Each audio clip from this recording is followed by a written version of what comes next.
아수르 사람은 화 있을진저 그는 내 진노의 막대기요 그 손의 몽둥이는 내 분노라. 내가 그를 보내어 경건하지 아니한 나라를 치게 하며 내가 그에게 명령하여 나를 노하게 한 백성을 쳐서 탈취하며 노략하게 하며 또 그들을 길거리에 진흙같이 짓밟게 하려 하거니와 그의 뜻은 이같지 아니하며 그의 마음의 생각도 이같지 아니하고 다만 그의 마음은 허다한 나라를 파괴하며 멸절하려 하는도다. 그가 이르기를 내 고관들은 다 왕들이 아니냐. 갈로는 갈그미스와 같지 아니하며 하맛은 아르밧과 같지 아니하며 사마리아는 다메섹과 같지 아니하냐. 내 손이 이미 우상을 섬기는 나라들에 미쳤나니 그들이 조각한 신상들이 예루살렘과 사마리아의 신상들보다 뛰어났느니라. 내가 사마리아와 그의 우상들에게 행함같이 예루살렘과 그의 우상들에게 행하지 못하겠느냐 하는도다. 그러므로 주께서 주의 일을 시온산과 예루살렘에 다 행하신 후에 아수르 왕의 완악한 마음의 열매와 높은 눈의 자랑을 벌하시리라. 그의 말에 나는 내 손의 힘과 내 지혜로 이 일을 행하였나니 나는 총명한 자라. 열국의 경계선을 걷어치웠고 그들의 재물을 약탈하였으며 또 용감한 자처럼 위에 거주한 자들을 낮추었으며 내 손으로 열국의 재물을 얻은 것은 새의 보금자리를 얻음 같고 온 세계를 얻은 것은 내버린 알을 주움 같았으나 날개를 치거나 입을 벌리거나 지저귀는 것이 하나도 없었다 하는도다. 도끼가 어찌 찍는 자에게 스스로 자랑하겠으며 톱이 어찌 켜는 자에게 스스로 큰 체하겠느냐. 이는 막대기가 자기를 드는 자를 움직이려 하며 몽둥이가 나무 아닌 사람을 들려 함과 같음이로다. 그러므로 주 만군의 여호와께서 살찐 자를 파리하게 하시며 그의 영화 아래에 불이 붙는 것 같이 맹렬히 타게 하실 것이라. 이스라엘의 빛은 불이 되고 그의 거룩하신 이는 불꽃이 되실 것이니라. 하루 사이에 그의 가시와 찔레가 소멸되며 그의 숲과 기름진 밭의 영광이 전부 소멸되리니 병자가 점점 쇠약하여 감 같을 것이라. 그의 숲에 남은 나무의 수가 희소하여 아이라도 능히 계수할 수 있으리라. 오늘 이 말씀은 역사의 주인이 누군지를 명확하게 보여주는 말씀이라고 할 수 있을 것 같습니다.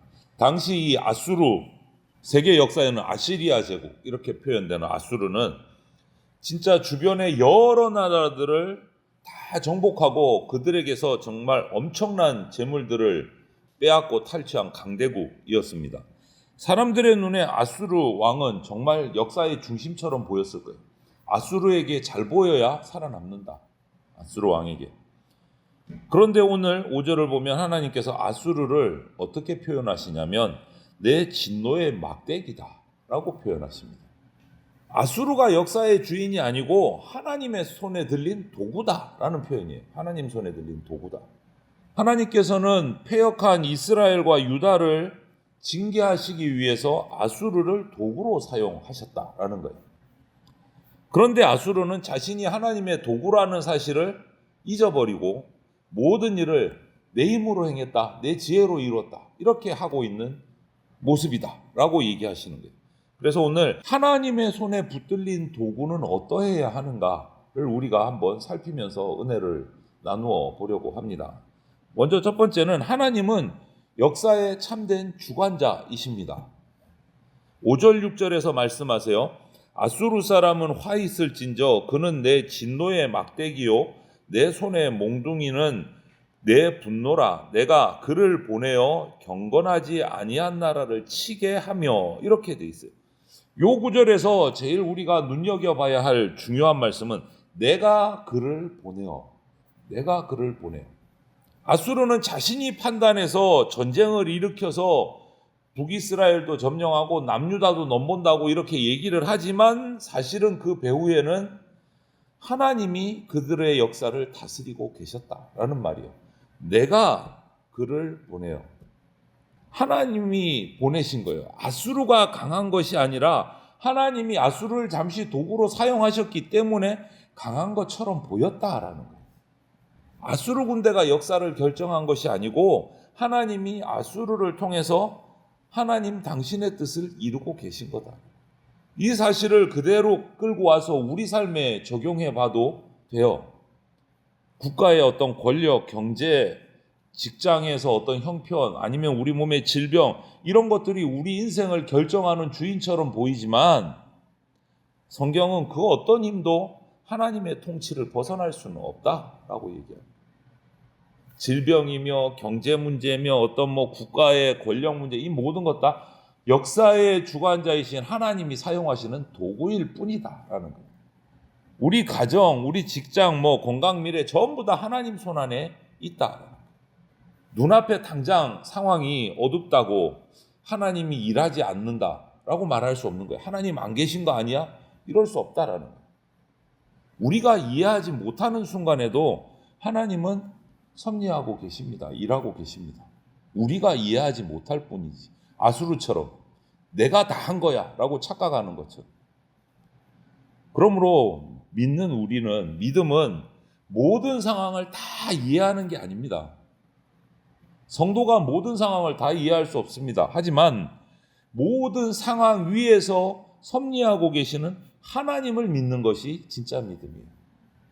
오늘 그래서 우리가 예배 후에 기도하실 때 이런 마음으로 기도하시기를 바랍니다. 주님, 오늘 주인은 제가 아닙니다. 하나님이십니다. 내 계획보다 하나님의 뜻이 높습니다. 내 판단보다 하나님의 지혜가 더 완전합니다. 이런 고백이 우리 가운데 있어야 돼요. 나는 하나님께 붙들림 받은 도구일 뿐입니다. 라는 고백이 있어요. 그런데 오늘 모습을 보면 두 번째로 하나님은 교만한 자를 반드시 낮추세요. 아수르의 가장 큰 죄는 뭐냐 하면 아수르가 강하고 큰 군대를 가진 게 죄가 아니고 자신이 하나님의 도구다라는 사실을 잊어버린 교만이 아수르의 죄예요. 교만이. 7절은 그래서 이렇게 얘기합니다. 그의 뜻은 이같지 아니하며 그의 마음의 생각도 이같지 아니하고 다만 그의 마음은 허다한 나라를 파괴하고 멸절하려 하는도다. 이렇게 돼 있어요. 하나님께서는 아수르를 도구로 붙드시고 제한된 목적, 하나님이 사용하는 목적 안에서만 사용하셨는데 아수르는 하나님의 뜻을 넘어서 자기 욕망을 이루려고 한 거예요. 하나님은 여기까지만 사용하라고 하셨는데 그거를 뛰어넘어서 자기 마음대로 한 거예요. 그래서 13절에 이번에는 아수르 왕의 말을 들어보십시오. 나는 내 손의 힘과 내 지혜로 이 일을 행하였나니 나는 총명한 자라. 이게 아수르 왕의 지금 말이에요. 이 말 속에는 하나님도 없어요. 하나님의 은혜 더더욱이 없어요. 하나님께 감사한다, 붙들림 받았으니까 그런 것도 전혀 없어요. 오직 내 힘, 내 지혜만 남아있어요. 교만함인 거예요. 그러니 하나님께서 책망을 하십니다. 15절에 이렇게 말씀하세요. 도끼가 어찌 찍는 자에게 스스로 자랑하며 톱이 어찌 켜는 자에게 스스로 큰 채 하겠느냐. 이렇게 책망하시는 거죠. 도끼와 톱은요, 사용하는 손이 없으면 아무것도 못해요. 아무 일도 못해요. 스스로는 할 수 없어요. 누군가 자기를 들고 도끼질을 하고 톱으로 켜야 일이 되는 거예요. 근데 그 손이 없다. 아무것도 아닌 거예요. 우리도 마찬가지예요. 우리 사역의 어떤 열매, 삶에서 사업을 하는데 형통했다, 가정이 평안한다. 전부 하나님께서 사용하신 결과의 은혜인 거예요. 우리는 이거를 잊지 말아야 돼요. 이것을 잊지 말아야 돼요. 이 아수르의 교만, 이 교만은요, 하나님께서 하신 일을 내가 했다라고 생각하는 그 순간부터 교만은 시작된 거예요. 내가 했다. 반대로 겸손은 자신을 그냥 무가치하게 여기는 게 겸손이 아니에요. 나 아무것도 못해요. 나 아무것도 시키지 마요. 이게 겸손이 아니에요. 겸손은 내가 주인이 아니고 하나님의 손에 붙들린 도구입니다. 라고 고백하고 인정하는 것이 겸손이에요. 하나님의 도구입니다. 예수님께서 하신 일을 보세요. 하나님의 아들이셨지만, 하나님이셨지만 자신을 완전히 비우시고 낮아지셔서 종의 형체를 입고 이 땅에 오셨어요. 그래서 예수님의 십자가를 바라보면 우리는 자랑할 수가 없는 거예요. 모든 것이 다 은혜다라고 고백할 수밖에 없는 거예요. 교만이 거기서 어떻게 나올 수가 없어요. 예수님의 십자가로. 하나님이신 예수님이 종의 형체를 입고 낮아지셔서 이 땅에 우리를 위해서 오셔서 대신 죽어주셨어요. 그 상징인 십자가 앞에서 무슨 자랑을 하고 무슨 교만이 나와요. 그럴 수가 없는 거예요. 그러므로 우리는 또 이렇게 기도해야 돼요. 오늘 주님, 저를 사용하여 주시되 제가 주인인 것처럼 착각하지 않게 해주십시오. 이런 고백이 우리는 있어야 돼요. 모든 열매들을 하나님의 은혜로 감사하고 고백하게, 감사의 고백을 할 수 있게 해주십시오. 이렇게 기도해야 돼요. 한 가지 더, 셋째로 도구로 쓰임을 받고 제대로 쓰임을 받으면 하나님의 영광만 나타납니다. 오늘 16절부터 19절까지는 그렇게 하지 못한 교만한 아수르에 대한 하나님의 심판이 선포되고 있는 내용이에요. 하나님께서 불꽃이 돼서 아수르의 가시와 찔레를 태우고 거대한 숲과 같았던 그 나라를 무너뜨리겠다라고 말씀하신 거예요. 아수르 제국은 무너지지 않을 것 같았어요. 그런데 세계 역사에 있잖아요. 어느 순간 다 무너지고 사라졌어요. 그 컸던 제국이. 하나님이 태우시면 세상에 두려움을 떨게 하던 그 아수르 제국도 하나님 앞에서는 하루아침에 그냥 사라지는 거예요. 사람의 권세, 재물, 업적 오래가지 못합니다. 하나님의 영광은 영원합니다. 그러므로 우리 믿음의 사람은 세상의 인정보다 하나님 앞에서 충성을 더 귀하게 여겨야 돼요. 사람들에게 인정 좀 못 받아도 하나님이 나를 아시면 충분한 거예요. 사람들 눈에 크게 띄고 엄청난 일을 못해도 하나님이 맡기신 그 자리에서 내가 충성하면 그것으로 감사하고 만족하는 거예요. 중요한 것은 뭐냐면 내가 하나님께 어떤 도구로 어떤 크기로 큰 일을 했느냐 그게 아니에요. 중요한 것은 그 도구가 주인 손에 제대로 붙들려서 바르게 사용되고 있는가. 하나님 손에 내 인생이 제대로 붙들려서 바르게 사용되고 있는가. 그게 핵심이에요. 내가 얼마나 크게 사용됐나 그게 아니에요. 도구의 크기가 아니에요.